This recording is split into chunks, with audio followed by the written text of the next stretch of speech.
Today we'll be talking about my IISc Bangalore PhD interview experience, as the title says, and we'll also talk about whether I get in or not, what was the result, and some important tips which I realized can be helpful for those who are going for the PhD interview again or for the first time. So, just before the day of my interview, my exams ended, and it was my birthday. So, till late night, I could not sleep, and then I rushed towards Bangalore. And early morning, on the same day when my interview was scheduled, early morning, I reached Bangalore, and quickly I went to one of my friend's room. I got ready, and I got just a bit of freshen up, but still I was not that I was not feeling that fresh. I was like all glumpy, my face was swollen, eyes were swollen, so I was not feeling fresh basically. So for those who will be going to IISc Bangalore, so one point here is, like, if you have some friends in IISc Bangalore, so they can keep you in their room. They can help you in staying in their own room, because in IISc Bangalore it's a rule that if someone who is a student there, they can fill an application form and they can keep one or two students inside their room at some minimal price. So going to the main thing, when I went there, so we were divided into a group of 6 people. So unlike other institutes, there was not a crowd. So every day they will call 6 students in the morning slot and 6 students in the evening slot, and that's how for 6 7 days the interviews will keep going for every department. So it was not a very big crowd when I went there, because only 6 7 students were there.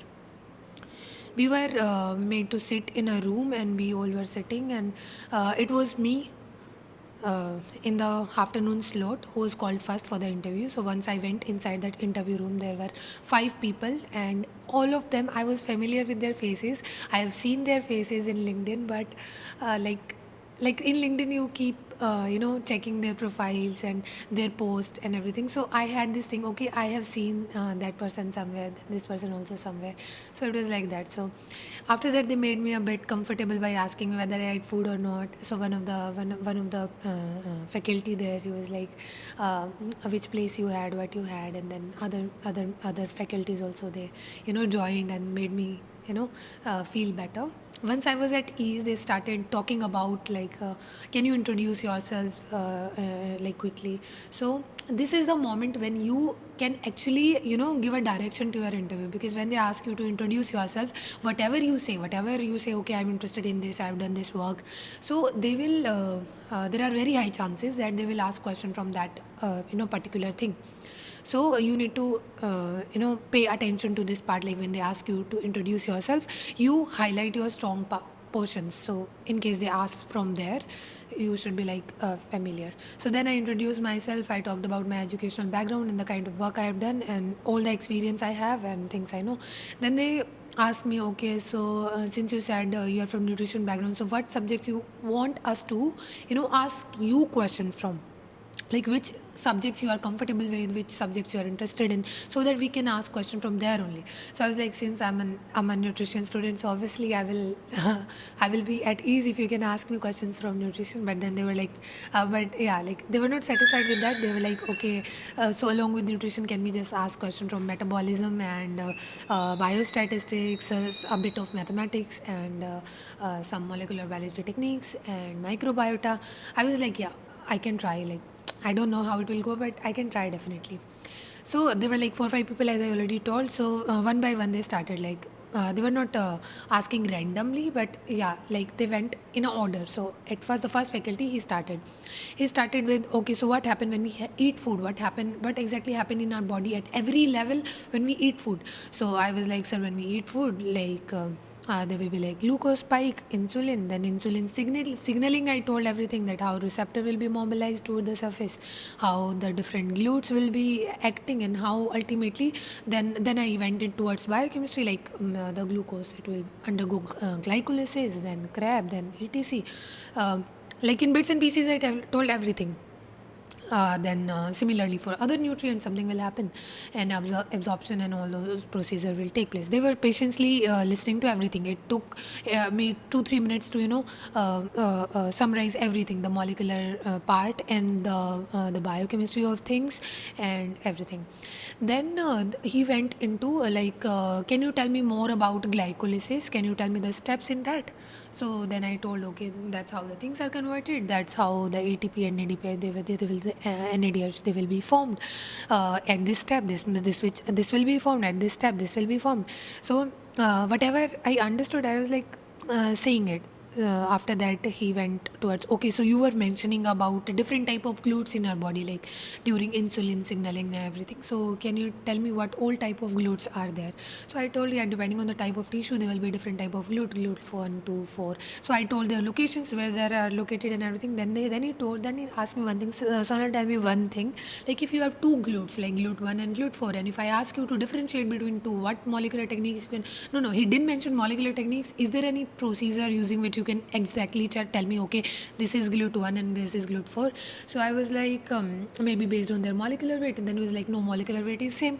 Like it is same. Then I was like, maybe they're obviously the structure will always be similar, but maybe their structure, or maybe then I was about to say this western blotting and all of this stuff, but I didn't want it to go that deep into that thing, so I simply refused. Like I could have taken them to 2-3 more steps if I could have answered that, but I didn't want it to go in the direction, so I just refused, sir, I don't know. So he was like the other faculty, she told me, no, you know, right? You don't want to answer, but you know. I was like, no ma'am, I don't know, I really don't know. Then again, the same faculty number 1, he asked me again, okay, so you talked about phosphorylation and dephosphorylation of receptor and multiple number of things. So if I give you two molecules, which one is phosphorylated, another is not phosphorylated, how you will differentiate between two? So inside my mind I was like, we can do western blot or something, but still I didn't want it to go into that part, because I don't think that part is that part was very strong for me, so I didn't went to that direction. So I was like, sir, I don't know. So after that he asked me 1-2 more question about insulin signaling and things, and then he asked me about this aerobic and anaerobic glycolysis. I told. After that he asked me what are some aromatic amino acids. So I named two, I named two, and then third I said threonine. He was like, no, threonine is not that. I was like, then I was like, yeah, threonine is like OH wala amino acid. It is not, obviously, that is not aromatic amino acid. They started smiling when I said OH wala amino acid. After that, he gave me a hint. Okay, so this is that the amino acid which you didn't answer, it is a precursor to this thing, uh, tyrosine. I was like, then it clicked me. Okay, sir, the third one is phenylalanine. I answered that also. Then he was like, Sonal, so are you aware of essential and non-essential amino acid? What are these? I was like, yes, sir. So what are these? Then I mentioned, okay, some amino acids we can, make we can synthesize in our body. Others we can't. So then he asked me which are essential amino acid and which are not. I answered. After that, he was like. Uh, is there any other animal who can synthesize this amino acid? Because you mentioned that we can't synthesize it in our body. So is there any other animal who can synthesize it? I was like, probably yes, there can be some animal who might be synthesizing it, but I am not aware of it. I just know human nutrition. I don't know animal nutrition as such.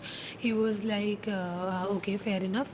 So after that, he was like, so from where do we take these amino acids? Since we can't synthesize in our body, then how do we, fulfill these amino acids? I was like, sir, usually we take it from our food. So it's like, no, not from dietary sources. You tell me some other sources. I was like, just around that time I had microbiology ka paper, so I was aware of that SCP, single cell protein, that was there in my mind because the last paper was microbiology itself. So I was like, sir, single cell protein also we can take for, good quality of amino acid and protein. I was like, yeah, fair enough, but no, not that sources, but any other source which you can which you can think of, like from where we can meet this requirement of amino acids, everything.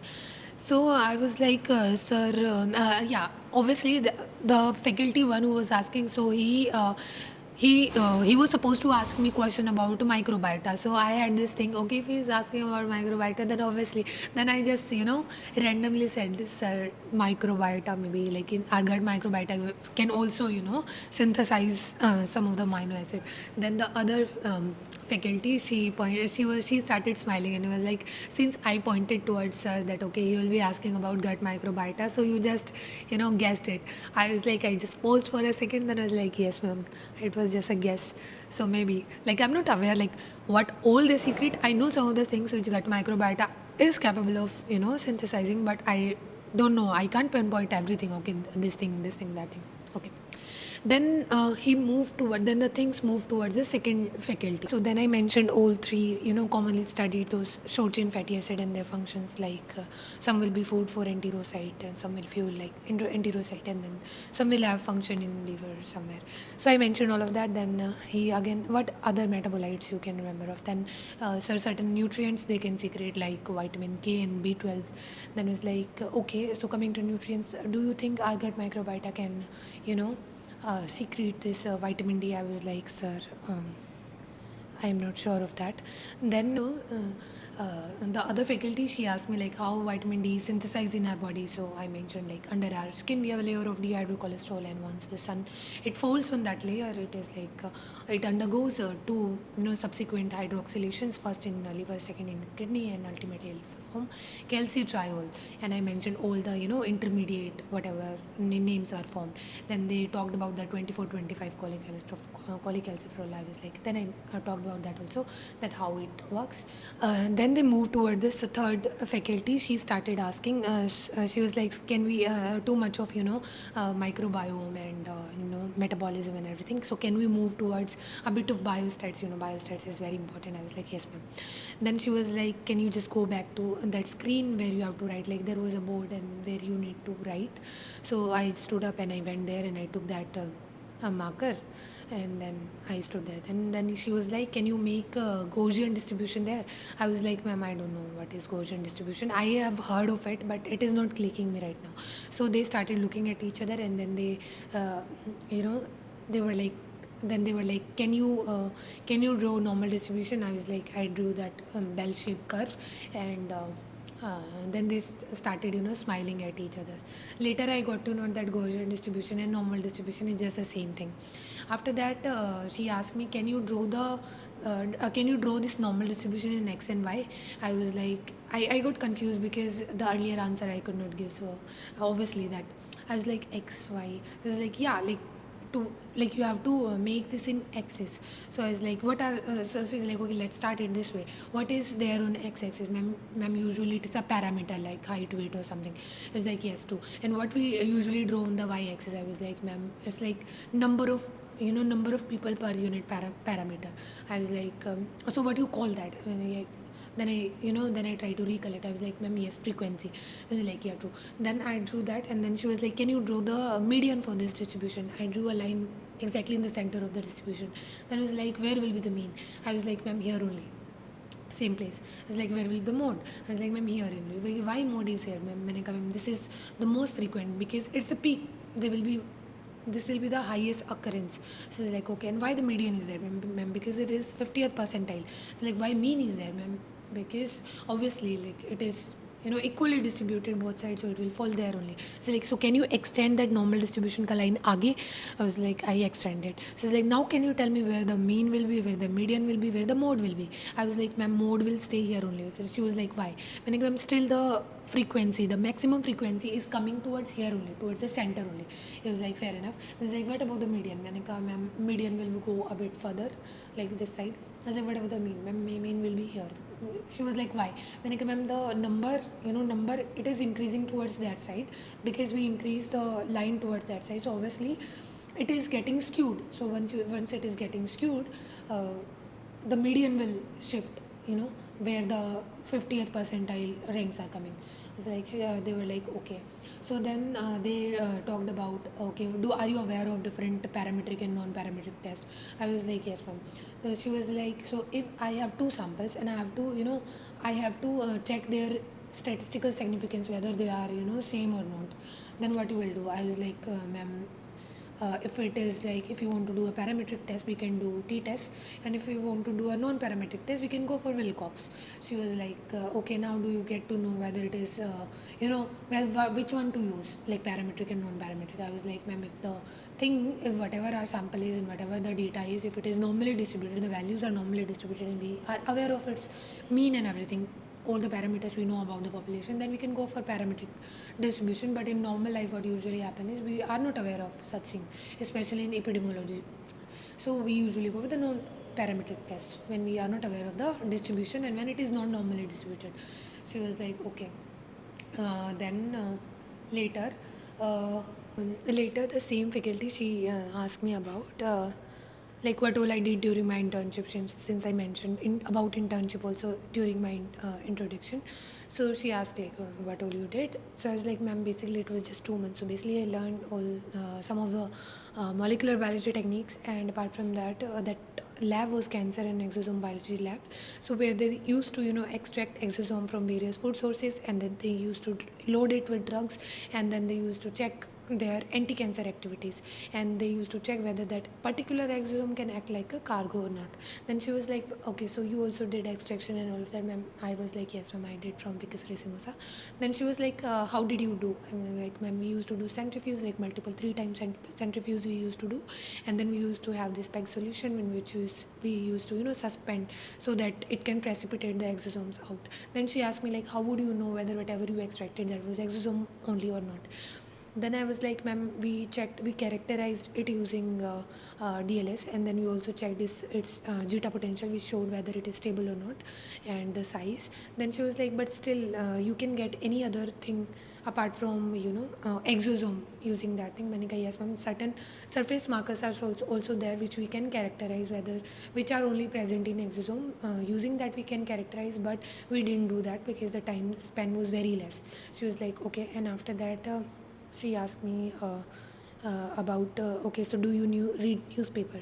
I was like, no, ma'am. So like, why you don't read newspaper? You should read newspaper. She's like, are you aware of the person who won Nobel in medicine and physiology this time? I was like, no, ma'am, I don't know. So he was like, okay, do you remember anything about whoever got Nobel? So like, ma'am, yes, I read about someone who got Nobel, but he was in chemistry and he did some computational work. Like, what kind of work? I was like, ma'am, predicting some protein structure or something. She's like, okay, so what exactly they predicted? Like, what surfaced from there? I don't know, ma'am. She was like, okay, so that was beta fold or something. And then she asked me, then the other faculty, he asked me like, okay, you said you have worked in a computational lab, so what all languages do you know? Like, per se, I don't know many languages as of now, but I can understand like some of the scripts written in different languages, and I have plotted using R, and I have worked with many like bash scripts and everything. He was like, okay, so if I have an unknown sequence and if I want to know where it will go, and it is like completely new sequence, and I don't know which group it belong to, what should I do? And like, ma'am, like we can do a blast search and we can know like whatever we get the highest hits, we will know which category it belong to. It's like, okay, but then she mentioned, okay, there is one more sophisticated method, very easy method with which we can do this. So she was like, you should think about that. I was like, I started thinking. She was like, no, no, no, no, not right now.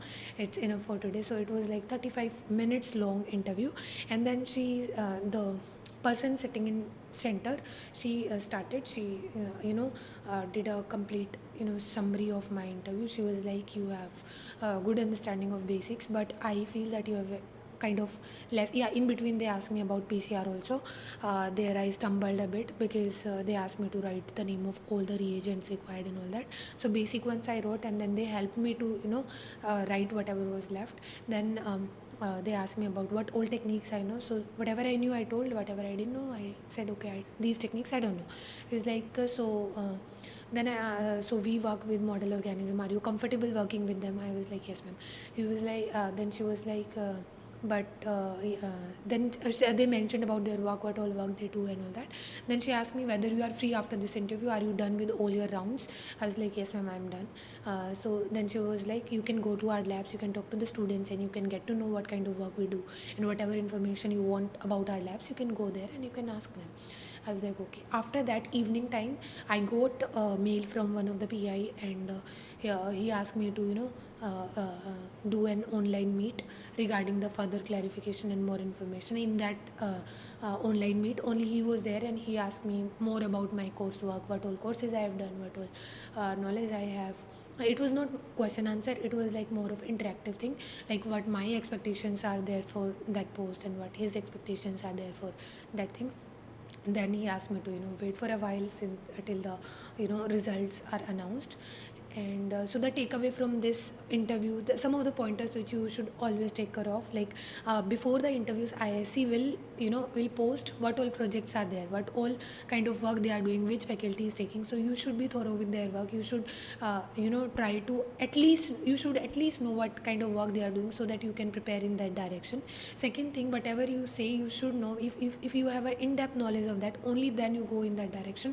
Otherwise you should not, just for sake of bluffing, you should not, answer things, because once you bluff something, then they will go in depth and they will make sure that they know the real you, like they will know whether you know it or not, or whether you are just bluffing.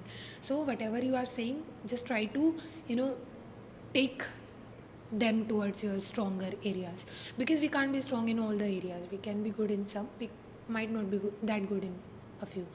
And so the result for this was, um, like, I got waitlisted, but I didn't get selected. But this was the best experience I had. I learned a lot of things. We talked, there was a lot of interactions going on throughout. I might not have covered everything which went into that interview. It was 35-minute long interview. Whoever is going for interview, all the best.